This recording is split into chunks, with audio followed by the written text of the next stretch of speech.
Everyone, welcome back to the next video. In this video I will show you how to display an extremely long list of items using FlatList in React Native. So first I'll show you the output. So here you can see I have a list of text elements which I can easily scroll and display. So the advantage of using FlatList is that suppose here I am getting till item 20th and at the top is item 1. As soon as I scroll, item 1 and 2 are hidden, right, and 21 and 22 are displayed. So FlatList will recycle the item 1 and 2 to display item 21 and 22. Okay, so that is the advantage of using a FlatList instead of a normal scroll view. So here you can see that I have taken one list inside my React Native app. It has an ID and title keys. So I have a JSON object, array of JSON objects. Now to display using a FlatList, all you have to do is use FlatList from React Native, pass your list to this data property, and you also require a key extractor.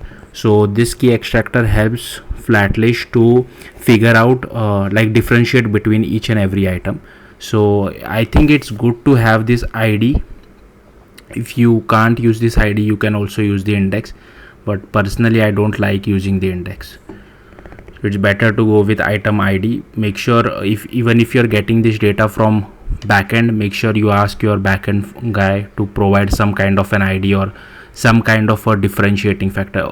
You don't need to pass ID, you can also pass the title over here, but then you will have to ensure that each and every title is different, otherwise you might face some issue.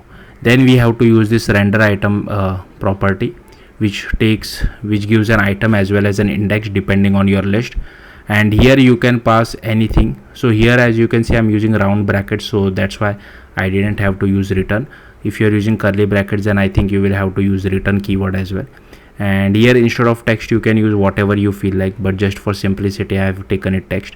And then you can start accessing your properties like from item, so item.title, and if you want the index you can use the index as well. And here I have just applied some normal basic styles to our text element. So yeah, that's it. Thank you for watching. Bye.